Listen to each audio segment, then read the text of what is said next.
Feche os teus olhos. Feche os teus olhos. É um culto de adoração àquele que vive para sempre.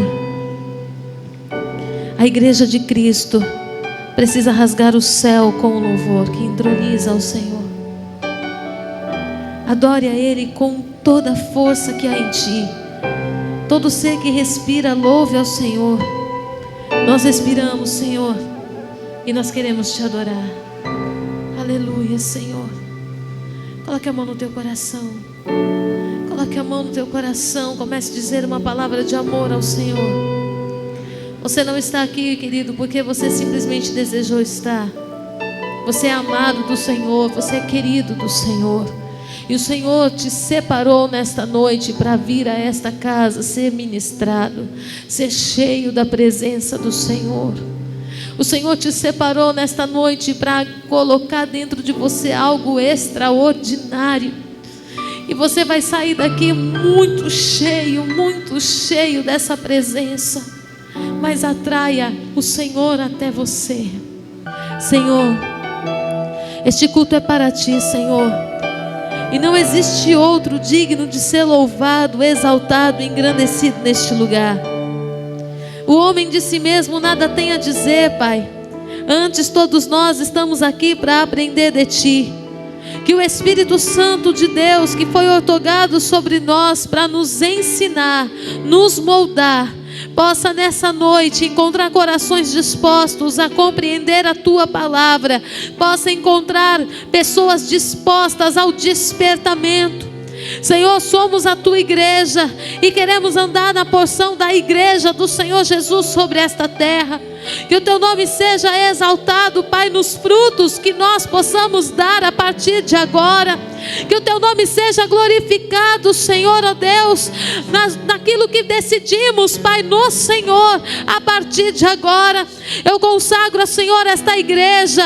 Eu consagro, Senhor, a cada filho do Senhor que está neste lugar, do menor ao maior, do mais moço ao mais velho. Todos sejam cheios do Espírito Santo.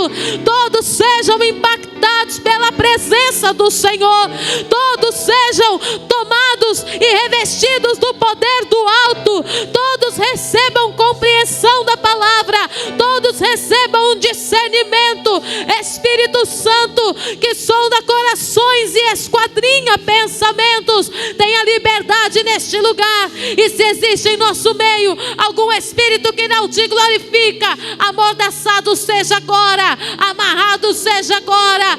Nenhum espírito maligno há de nos impedir de compreender a palavra e viver a dimensão desta palavra. Por isso, Senhor, como anjo na igreja, eu consagro este culto ao Senhor. Eu consagro esta palavra a Ti. E pelo Espírito do Senhor, sejamos cheios da Tua presença, em nome de Jesus. Amém. Glória a Deus, aleluias. Aplauda mesmo ao Senhor. Oh, aleluias. Santo, santo, santo. João capítulo 11. João capítulo 11. Eu preciso trazer essa palavra para você. João, no capítulo 11, no verso 32. Quem encontrou, diga glória a Deus. Diz assim a palavra do Senhor: quando Maria chegou ao lugar onde estava Jesus, ao vê-lo, lançou-se-lhe aos pés, dizendo: Senhor, se estiveras aqui, meu irmão não teria morrido. Diga assim comigo: se estiveras aqui, meu irmão não teria morrido. Jesus, vendo-a chorar, e bem assim os judeus que a acompanhavam, agitou-se no espírito e comoveu-se, e perguntou: onde o sepultaste? Eles lhe responderam: Senhor, vem e vê. Diga comigo assim: vem e vê. Meu Deus do céu. Ai, Cristo amado. Jesus chorou. Então disseram os judeus: vede quanto o amava. Mas alguns objetaram: não podia ele, que abriu os olhos ao cego, fazer que este não morresse? Jesus, agitando-se novamente em si mesmo, encaminhou-se para o túmulo. Era este uma gruta, a cuja entrada tinham posto uma pedra. Então ordenou Jesus: tirai a pedra.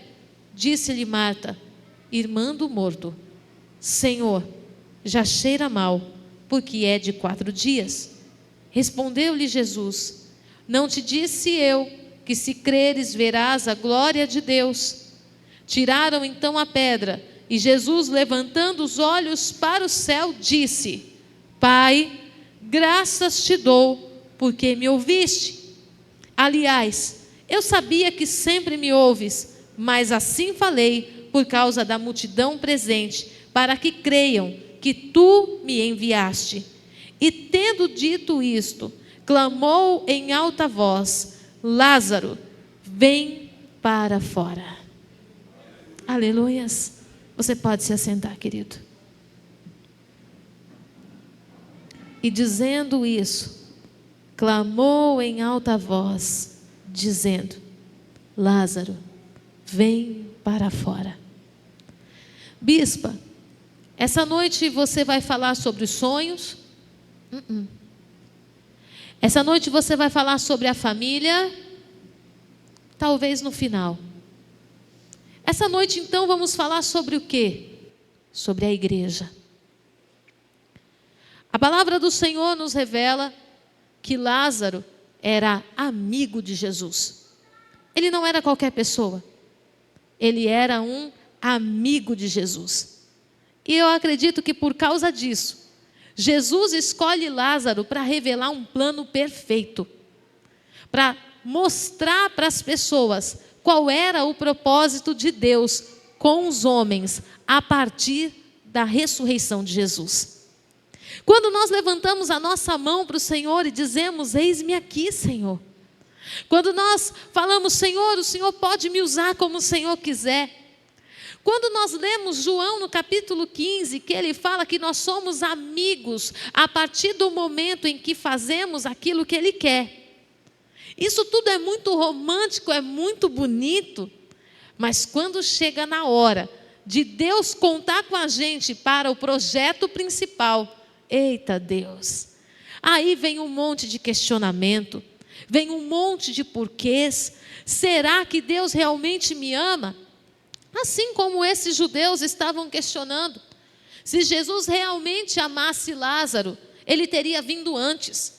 Ele libertou pessoas da cegueira, Ele libertou outros da surdez. Jesus, o mesmo Jesus que se diz amigo de Lázaro, Ele transformou a vida do coxo, foi lá no tanque de Betesda, libertou o paralítico de 38 anos e não veio ver o tal amigo. Talvez eu e você no processo nem precisaríamos de alguém para questionar por nós. Nós mesmos questionaríamos o amor de Jesus pela nossa vida. Assim como muitas vezes nós fazemos no decorrer dos processos. Quando nós oramos e parece que Deus não responde. Quando nós clamamos pela presença e Jesus não vem. Quando nós oramos por um milagre financeiro e o milagre não chega, parece que Deus não está se importando. Quem aqui já teve essa sensação? Parece que ora e Deus não está nem aí. E aí você começa a orar diferente. Senhor, eu sei que existem problemas maiores que os meus.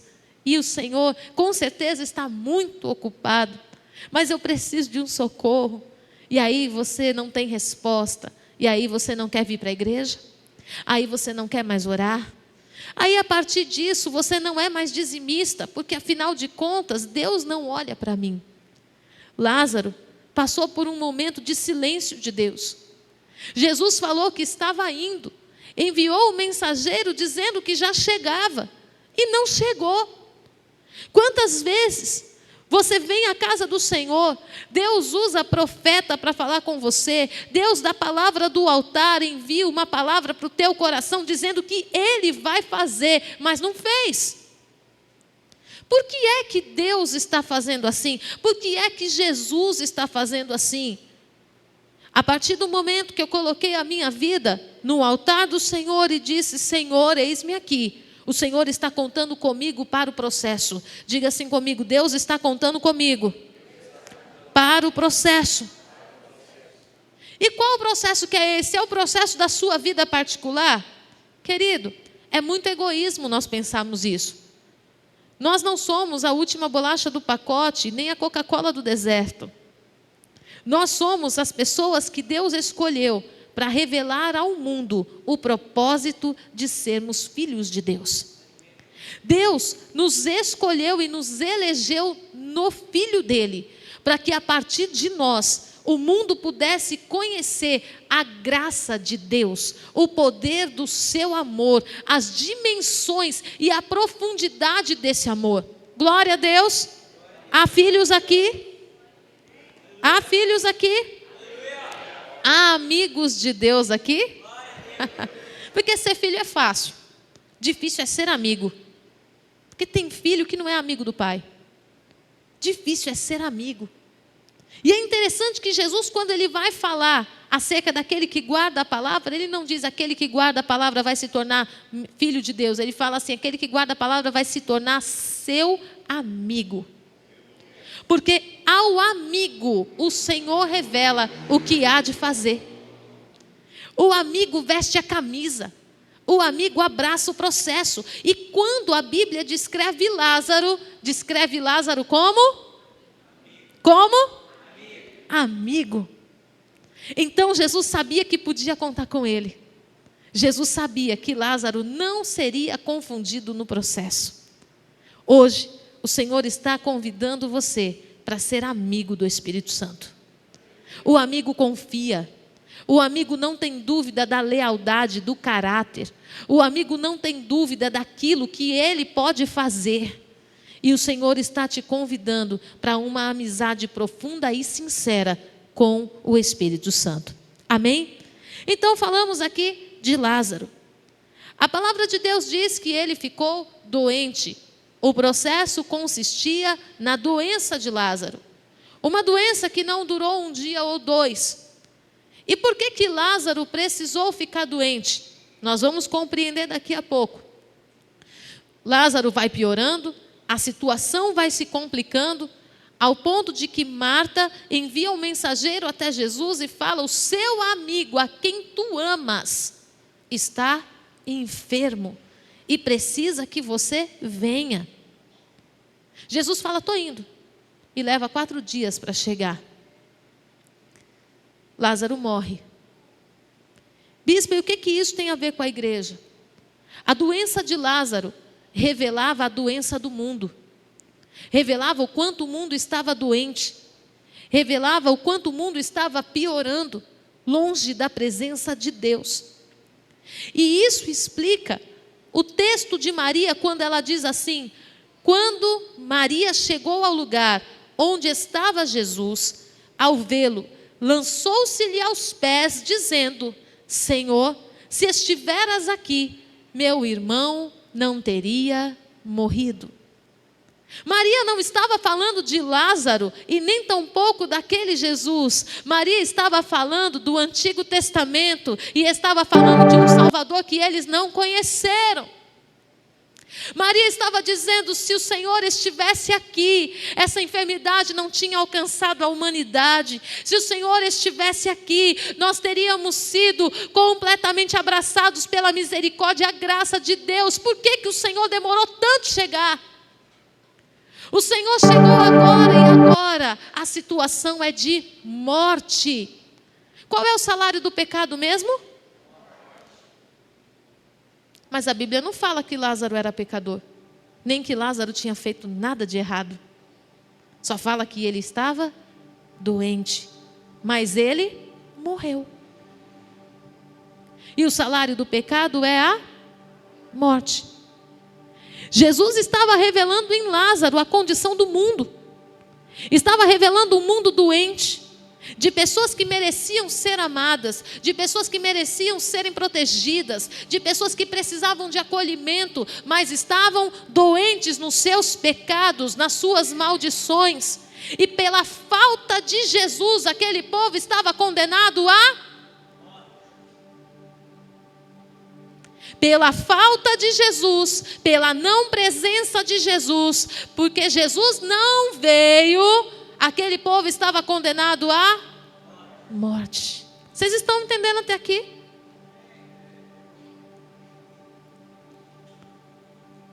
Jesus vendo-a chorar, e bem assim os judeus que a acompanhavam, agitou-se em seu espírito e se comoveu. Isso aqui não tem a ver com Lázaro. Isso tem a ver com um momento em que Jesus está numa reunião no céu com Deus. E Deus fala para ele assim: a quem enviarei? Jesus olha para o Pai e fala: envia-me a mim, porque eles não têm condições de te encontrar novamente se não houver um Salvador. Quando Jesus se agita no Espírito, Ele não estava se agitando por causa de Lázaro, querido, Ele estava se agitando por causa da humanidade, que estava condenada à morte por falta da presença dEle. Jesus não podia falhar no processo, ou todos nós estaríamos condenados.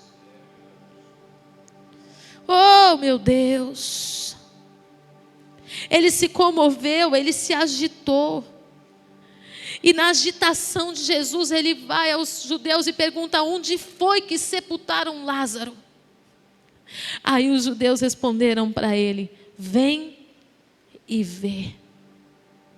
Quando Jesus desceu na terra, ele falou assim: onde é que estão os filhos do meu pai? Quando Jesus veio à terra e começou seu ministério, ele falou: onde é que estão os filhos do meu pai? E disseram para Jesus, Satanás no deserto tentando Jesus, falando para ele que nós não valeríamos a pena. Satanás no deserto dizendo: ei Jesus, você chegou agora para salvar esse povo? Esse povinho não vale a pena. Mas ele veio e viu. Quando disseram para Jesus assim: vem e vê, ele veio e viu aonde nós estávamos sepultados. Ele viu. Ele viu que não tinha possibilidade de luz na nossa vida. Ele viu que não tinha possibilidade de nos achegarmos novamente ao Pai. Ele viu que, embora tivéssemos sido gerados à imagem e semelhança de Deus, nós não tínhamos nenhuma possibilidade de sermos chamados filhos, porque a escravidão do pecado, ela tinha se tornado intransponível. Não existia nada que você fizesse que pudesse te libertar das cadeias. Sabe quando Paulo diz: o bem que eu quero fazer, esse eu não faço, mas o mal que eu não quero, esse eu já fiz. Quem está falando isso é um homem convertido, apóstolo da igreja, servo do Senhor, que diz ser de meus imitadores, como eu sou de Cristo. Ele está dizendo: o mal que eu não quero, esse eu faço, e o bem que eu quero fazer eu não consigo. Um homem convertido tinha suas guerras para ser um homem de bem. Você imagina um homem sem Jesus? Oh Deus! Jesus veio e viu. E quando ele se deparou com a realidade do homem, ele chorou. Você imagina quando você tem um grande projeto, e de repente você olha e nenhuma circunstância é favorável para que esse grande projeto aconteça. Imagina que o desejo de Deus era enviar Jesus, trazer Jesus ressurreto e enviar o Espírito Santo para formar uma igreja, mas não existia possibilidade no homem para ser igreja. O tempo de Deus tinha acontecido, o tempo de Jesus estava acontecendo, e o tempo do Espírito Santo. Jesus olha para a humanidade e fala: como vai acontecer um milagre aqui sem que haja uma oferta no altar? Jesus chorou. Jesus chorou quando ele viu que o plano perfeito de Deus estava completamente descaracterizado. Você que é pai, você que é mãe, quantas vezes você vê seu filho tomando uma direção errada, mesmo você sabendo tudo que ele poderia viver se ele decidisse pelo caminho certo? O que é que você faz nesse momento? A gente chora. A gente chora não é por causa do medo. A gente chora porque a gente sabe que aquilo vai doer, que aquilo vai machucar. A condição de pecado do homem estava ferindo o céu, estava ferindo o coração de Deus. Ver o homem completamente escravizado, abandonado à sua própria sorte, condenado à morte eterna, estava entristecendo profundamente o coração de Deus. Quando Jesus se aproxima do túmulo e chora, alguns judeus disseram: olha, ele o amava, como é agora. Jesus morreu por você. Ele nos ama. Para outros, está dizendo: se amasse mesmo, o mundo não estava como está. Não é assim? Outros diziam: se ele realmente amasse, teria vindo mais rápido. Novamente em si mesmo, Jesus se agitou e encaminhou-se para o túmulo. E este era uma gruta, a cuja entrada tinha posto uma pedra.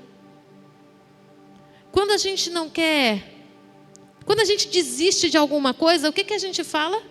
Vamos colocar uma... Não quero mais falar sobre isso. Não quero mais tratar sobre esse assunto. Não quero mais resolver esse problema. Então eu vou colocar uma que é errado. Tudo não deve estar debaixo de pedra, tem que ser resolvido. Mas quando colocaram uma pedra no túmulo de Lázaro, estavam dizendo para Jesus: não há jeito de se cumprir o propósito que você veio cumprir. Ele diz: tirai a pedra. Ele deu uma ordem: tire a pedra. O mais impressionante é que a irmã de Lázaro, Marta, que era a pessoa mais interessada na ressurreição do irmão, ela diz assim: Senhor, já tem 4 dias. Era como se ela dissesse para Jesus assim: o Senhor chegou atrasado. Mas você sabe por que Jesus só podia vir com 4 dias? Porque os 4 dias representam os 4 evangelhos que seriam pregados e que ressuscitaria até o impossível. Os 4 dias da demora de Jesus representavam os 4 evangelhos, representava a palavra viva que ia ser ministrada e que seria transformadora, arrebatadora, a palavra que mudaria cenários, que ressuscitaria mortos, transformaria famílias, que edificaria filhos e levantaria o povo mais feliz da terra. Um povo cheio do Espírito Santo, um povo que não andaria com temores. Por isso tinham que ser 4 dias. Porque aquilo que Deus estava revelando em Lázaro ia precisar ser fundamentado no Evangelho. O que Deus estava fazendo Lázaro representar, como numa cena de um filme, para que todos pudessem compreender o plano perfeito de Deus, precisava estar firmado nos 4 evangelhos. Oh, Marabaxê canta labás. Respondeu-lhe Jesus: não te disse eu? Se creres, verás a glória de Deus. Tiraram então a pedra. Porque quando Jesus dá uma ordem, quando a palavra dele é liberada, ninguém pode resistir. Ainda que tenham decretado um ponto final, se Jesus disse que é uma vírgula, essa história tem novos capítulos. O Espírito Santo de Deus está sobre nós nessa noite, para trazer o nível de compreensão que você precisa dessa palavra. Ele disse: não te disse eu, que se creres, verás a glória de Deus. Para muita gente, nós entendemos essa palavra, que a glória de Deus era ver Lázaro ressuscitar. Mas Jesus estava falando de algo muito mais profundo. Porque Lázaro era amigo de Deus. Ele era amigo de Jesus. Ele fazia parte do plano que Jesus estava ali apresentando para os homens. Mas existia uma glória que Deus queria revelar, e não era exatamente na ressurreição de Lázaro, mas era na vida eterna que Ele estava liberando sobre nós a partir dele. Jesus estava falando: ei, existe vida sim, e eu vim para mostrar isso. Eu vim para estabelecer a vida após a morte. Não é outra vida e outra vida e outra vida, é a vida eterna. Ele estava dizendo: eu vim para chamar o homem do império das trevas para o reino do Filho do seu amor. Tiraram então a pedra, e Jesus, levantando os olhos para o céu, disse: gente, eu consigo ver isso. Jesus olhando para o céu e dizendo para Deus assim: Pai, chegou a hora. Você consegue ver isso? Jesus olhando para o céu e dizendo: agora sim, Senhor, agora chegou a hora. Chegou a hora de revelar para eles o plano perfeito. E ele diz: Pai, graças eu te dou, porque me ouviste. Mas ele tinha falado alguma coisa? Do que Jesus estava falando, querido? Ele não tinha falado nada para Deus. Ele não tinha falado que ele iria ressuscitar Lázaro. Ele não tinha falado nada na porta daquele túmulo. Mas por que que ele diz: Pai, graças te dou, porque me ouviste? Ele estava falando do dia da reunião do céu, quando ele disse assim: Pai, eu vou e vou resgatá-los para o Senhor. Pai, eu vou até o sepulcro onde eles estão enterrados, onde eles estão aprisionados em trevas, e chamarei eles para fora, e eles serão levantados em vida para te adorar e te glorificar. Eu te louvo, Senhor, graças eu te dou, porque o Senhor me ouviu. Ah, queridos, é muito forte isso. Ora, baixalabás. Graças eu te dou, porque o Senhor me ouviu e confiou em mim essa missão. Senhor, e agora eu estou aqui na porta do sepulcro para fazer se cumprir o plano perfeito. Ora, baixalabás. Graças eu te dou, porque o Senhor me ouviu. Porque o Senhor confiou que eu podia fazer isso. Graças eu te dou, porque quando eu disse para o Senhor que eu vinha resgatá-los, o Senhor agora me deu a oportunidade de mostrar no físico o que vai acontecer no espiritual. Aliás, eu sabia que sempre me ouves, mas falei assim: Senhor, só para que eles saibam que foi o Senhor que me enviou. Enviou para quê? Pai, graças eu te dou, porque sempre me ouves. Ah, Pai, eu sei que o Senhor sempre me ouve, mas eu só estou falando isso para que eles saibam que foi o Senhor que me enviou. É tão lindo. E tendo dito isto, clamou em alta voz. Diga comigo assim: clamou em alta voz, como que em dores de parto. Ele disse: Lázaro, vem para fora. Ele não sussurrou. Domingo nós fomos ministrados sobre o que mesmo? Alguém se lembra?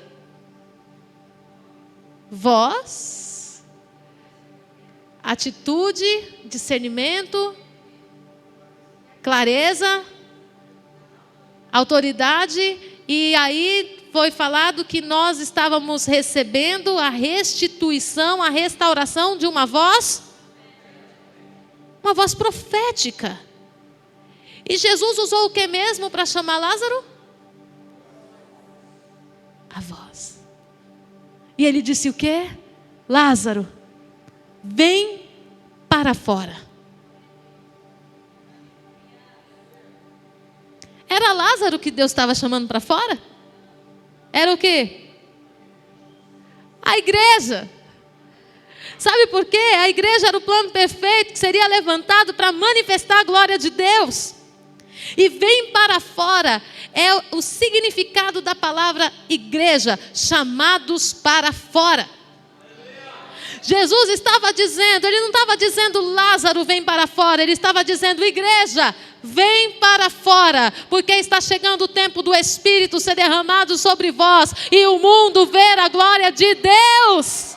Eu vim estabelecer vocês para que o mundo veja a glória de Deus. Oh, Rabachalabaraias. Ah, querido, ele disse, vem para fora. E saiu aquele que estivera morto, tendo os pés, as mãos ligados com ataduras e o rosto envolto num lenço. Então lhes ordenou Jesus, desatai-o e deixe-o ir. Em Colossenses, no capítulo 1, nos versos 13 e 14, a palavra do Senhor nos diz assim: Ele nos resgatou.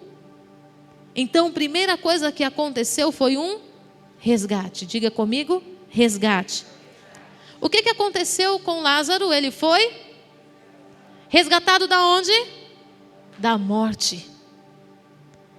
Do domínio das trevas. Ele nos resgatou do domínio das trevas. E só depois Ele nos transporta para o reino do Filho do seu amor. O que foi que Jesus fez com Lázaro? Resgatou Lázaro do império das trevas, do domínio das trevas. E depois, trazendo Lázaro à luz, Ele o transportou para o reino do Filho. O que é que Jesus fez com a igreja? Nos tirou das garras da morte, nos tirou de uma condenação eterna e nos trouxe para o reino do Filho do seu amor. Como? Primeiro, Ele fez o resgate. E quando Jesus faz o resgate de Lázaro, Lázaro está com as suas mãos atadas, com os seus pés e mãos atados e o seu rosto envolto por um lençol. Ele estava vivo, mas ele não tinha liberdade. Ele tinha sido liberto do império das trevas, mas ele ainda não estava em liberdade. E o que isso traz de entendimento para nós? Que a igreja é o processo que nós precisamos viver, para que possamos conhecer a liberdade que Cristo conquistou para nós. Lázaro sai do túmulo com seus pés e mãos atados. O homem que estava morto há 4 dias ouviu a voz de Jesus, dizendo: Lázaro, vem para fora. Um corpo morto há 4 dias foi capaz de levantar, e as ataduras de suas mãos e de seus pés não foram capazes de cair. Por que disso, bispa? Porque mesmo o Senhor tendo toda a autoridade para dizer: faixas, saia do rosto dele, e ataduras caiam por terra, ele disse o quê? Desate-o. Isso é a responsabilidade da igreja. A igreja tem a missão de desatar. Através de quem? Do Espírito Santo. Quando somos envolvidos pelo Espírito Santo, nós temos capacidade de desatar os Lázaros que o Senhor envia para a casa dele, libertando estes Lázaros do espírito da morte, libertando esses Lázaros dos conflitos emocionais, dos seus traumas, das suas guerras e daquilo que aprisionava e que dava acesso ao diabo, para o diabo atuar na vida dele. Pessoas que têm tudo para viver uma abundância de bens e não vivem. estão sempre amarradas, caindo no mesmo ciclo de pecado, caindo no mesmo ciclo de maldição, caindo sempre nos mesmos erros. São pessoas que ouviram a palavra, vieram até a casa do Senhor, mas ainda não foram desatadas. Mas o Espírito Santo de Deus, que trouxe você até aqui nessa noite, vai desatar você. Bispa, mas ele falou para desatar, mas não mandou tirar o lenço do rosto. Por quê? Porque desatar é a missão da igreja, mas tirar o lenço que cobre a visão é sua responsabilidade. Você precisa decidir crer, confiar e obedecer. Diga comigo, eu preciso crer, confiar e obedecer. Só a partir do momento em que você toma a decisão de crer, confiar e obedecer, então você começa a manifestar a glória de Deus. O que foi que Jesus respondeu para Marta? Se creres, verás a glória de Deus. E quando é que Jesus, ele revela quando Deus é glorificado? Lá em João, no capítulo 14, 15, ele fala que Deus é glorificado, o Pai é glorificado quando nós damos frutos. Então nós podemos compreender que existe uma glória que Deus quer derramar sobre a igreja a partir do momento que começamos a frutificar. E só frutificamos quando cremos, confiamos e obedecemos. Porque crer me leva a confiar e confiar me leva a obedecer. E obedecer me faz viver experiências sobrenaturais. Aleluias! O Espírito Santo de Deus hoje está chamando você para nascer verdadeiramente como igreja. Partindo do entendimento que Lázaro, ele foi um coadjuvante nessa grande encenação, onde Jesus revelava para nós o seu plano perfeito. Você vai continuar reclamando dos seus processos?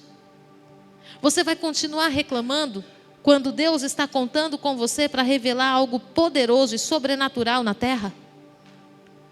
Lázaro, como amigo de Jesus, fez parte de uma apresentação poderosa que o homem precisava ver para entender o que estava acontecendo no reino do Espírito.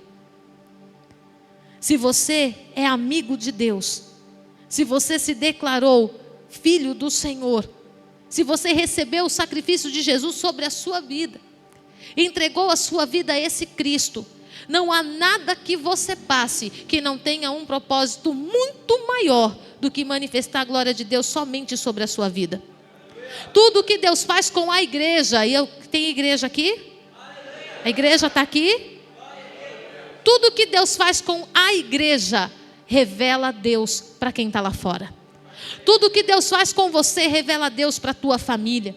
Tudo que Deus permite você passar, inclusive as coisas ruins, está revelando o propósito que Deus tem com a tua vida, dentro da sua casa, dentro do teu ambiente de trabalho e nos lugares por onde você passa. Deus está chamando a sua igreja. Mas eu preciso falar mais uma coisa aqui. A igreja começou lá em Lázaro, quando Jesus diz: Lázaro,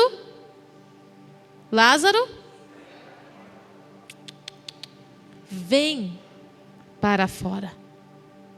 Jesus não mandou ele sair, Jesus mandou ele vir. E quando Jesus diz vem, bispo, é lógico que Jesus disse vem para fora, porque sai para fora é redundante. Quando ele disse vem, ele está dizendo: a partir de mim vai acontecer coisa que você nunca viu. Se a igreja andar na minha presença, se a igreja andar debaixo da minha palavra, debaixo daquilo que eu estou ensinando hoje, ela vai viver coisas que os olhos não viram, que os ouvidos não ouviram e nem penetrou no coração do homem. Por isso ele diz: vem. Ele poderia ter dito: Lázaro, vai para fora. Ele disse: vem. E por que ele disse vem? Porque ele não estava dentro do túmulo. Porque Jesus estava declarando naquele dia: eu venci a morte e eu estou dando vida a você. Oh, meu Deus. Só que quando Jesus começa a igreja, ele também faz algo poderoso. Ele restitui a família. Quando Lázaro é ressuscitado, ele era o homem entre duas irmãs. Ele era a segurança daquelas duas irmãs. Quando Jesus fala para Lázaro: vem para fora, Jesus estava restituindo a família. Porque nenhuma igreja começa no templo, a igreja começa dentro da nossa casa. O primeiro ministério é dentro da nossa família. E a palavra do Senhor diz que é impossível governarmos bem as coisas do Senhor se não governamos bem a nossa. Como que Jesus poderia começar uma igreja sem começar restituindo Lázaro para a família? Jesus restitui a família. Sabe por quê, querido? Porque a igreja não é lugar de esconderijo. Igreja é lugar de ser chamado para... Deus mandou você se esconder na igreja? Não. E muitas vezes quando nós estamos passando por conflitos familiares, o que a gente faz? Vou me esconder na igreja. Tudo que tem de trabalho na igreja, esse obreiro se torna o melhor. É para lavar a igreja? Eis-me aqui. É para fazer o louvor? Eis-me aqui. É para ir lá cuidar das crianças? Estou aqui. Aqui na Ágape a gente tem um hábito. Quando o irmão está demais envolvido em tudo, a gente chama ele lá na salinha. E aí a gente fala assim para ele: você está precisando de férias ministeriais para cuidar de sua casa. Porque essa ação é fuga. E Jesus não recebe oferta de fuga. Porque Deus não chamou a gente para sermos a igreja que se esconde dentro do templo. Ele falou que era para a gente ir para... E lá fora vai haver cura, transformação, vai haver milagre, vai haver restauração, vai haver ressurreição. E tudo que Jesus tem que fazer para manifestar a glória do nome de Deus, Ele vai fazer através da sua vida. Deus quer restaurar a tua casa para que o teu ministério seja um ministério forte. Hoje nós começamos a falar sobre os ministérios. Nós estamos na última etapa do nosso jejum do mês de agosto. E nós sabemos que os ministérios são 5. Nós sabemos também que não existe igreja sem ministério e não existe ministério sem o Espírito Santo. Então, se Deus está no tempo de revelar os ministérios sobre a igreja, ou melhor, sobre o povo, para que a igreja seja levantada, Deus está no tempo de derramar os ministérios para que a igreja seja levantada. Como que Deus vai derramar um ministério sobre alguém que está fugindo do ajuste familiar? Como que Deus vai derramar um ministério de poder, quer seja ele o apostolado, quer seja ele o profético, quer seja esse ministério evangelístico que é conduzido por sinais, prodígios e maravilhas? Querido, quando eu estou orando lá em casa, eu falo: meu Deus, o meu sonho é chegar naquela UPA, levantar a minha mão e falar: todos os enfermos que estão aqui passando humilhação, vão embora para casa tudo curado. Ninguém vai ficar aqui dependente de sistema nenhum. Vai para casa porque o Senhor já te curou. É um sonho poder chegar num lugar e ver a situação transformada, e o evangelista gritando dentro de mim. Só que Deus não vai derramar nenhuma porção ministerial se o primeiro ministério que o Senhor nos deu, que é a nossa família, estiver desajustado. Se estiver faltando alguém: ah não, bispo, agora eu vou esperar 20 anos. O marido não se converte nem por decreto. Minha mãe, sangue de Jesus tem poder. Agora pronto, vou desistir de ser servo de Deus. Lembre-se, se você é igreja, você está fundamentado nos 4 evangelhos. E mesmo Jesus tendo demorado 4 dias, ele ressuscitou Lázaro. Lembre-se de outra coisa, que o plano de Deus era preparar uma igreja para o Espírito Santo manifestar a glória. Mas quando Jesus chegou aqui, ele encontrou uma igreja? Ele encontrou um monte de gente morta nos seus pecados. Mas a igreja está de pé ou não está? Tá. Sabe por quê? Porque para Deus não existem impossíveis. Para Jesus não existem impossíveis. Deus está te convidando hoje a abrir o teu coração para uma restauração familiar. Se existe alguém dentro da tua casa que para você já morreu, está vivo, mas para você no teu coração já morreu, ei, tire a pedra e fala para Jesus: chama esse Lázaro, Senhor, chama esse daí, porque ele é parte integrante dessa igreja que sou eu. Pode chamar. Eu não queria não, eu queria, Senhor, que colocasse argamassa nessa pedra e não tirasse ele nunca mais de lá. Mas já que disso depende o meu ministério, ao sacrifício, eu vou tirar a pedra, Senhor, chama esse Lázaro. Porque esse Lázaro aí não vai impedir que o ministério do Senhor seja derramado sobre a minha vida. É tempo de nós sermos a igreja que Jesus Cristo veio revelar. Querido, Ele veio te buscar. Ele abriu mão da glória, Ele desceu na sepultura. E não foi na sepultura lá do jardim, não. Ele foi na sepultura do mundo. O mundo jaz no maligno. O povo está morrendo em seus pecados. O Senhor desceu da glória, da vida poderosa e veio até a morte nos resgatar. Chegou a hora de sermos a igreja que dá liberdade para o Espírito Santo. É tempo do Espírito Santo sobre a terra. É tempo do Espírito Santo agir sobre nós. Foi por causa do Espírito Santo que o Senhor Jesus veio levantar o povo dele. Para que nós fôssemos preparados, aperfeiçoados, para irmos de encontro ao Pai. Sabe o que o Senhor falou comigo? Que o Espírito Santo tem uma missão poderosa. Pegar Lázaros atados, vendados, e transportá-los para o reino do Filho de Deus. Como? De qualquer jeito. Eu vou lá para as bodas do Cordeiro, mesmo que tenha uma salinha cheia de vestes nupciais, eu vou usar essa aqui que eu estou mesmo. Vai. Que você vai ser arrancado de lá. Que em festa do Cordeiro, bode não entra. A função do Espírito Santo é nos tornar irresistíveis a Jesus. Sabe quando Jesus olhar para a terra e falar: não, ali vai o amor da minha vida, ali vai por quem eu me entreguei. A função do Espírito Santo é nos tornar apaixonantes para Jesus. Assim como no livro de Esther, com tantas mulheres que estavam ali, e só uma seria eleita rainha, de tantas mulheres que tinha, a mulher que decidiu ouvir o conselho do eunuco, ela se tornou irresistível aos olhos do rei. O Espírito Santo quer tornar a esta igreja irresistível aos olhos de Jesus. Essa é a noite de sermos igreja. Para de se olhar como um indivíduo solto no espaço, como se você não estivesse ligado em lugar nenhum. Você está ligado num corpo, e se você estiver bem ajustado, é noite, é tempo do Senhor derramar os dons, do Senhor derramar o fruto, do Senhor revelar o ministério, de nós sermos uma igreja relevante, chamada para fora.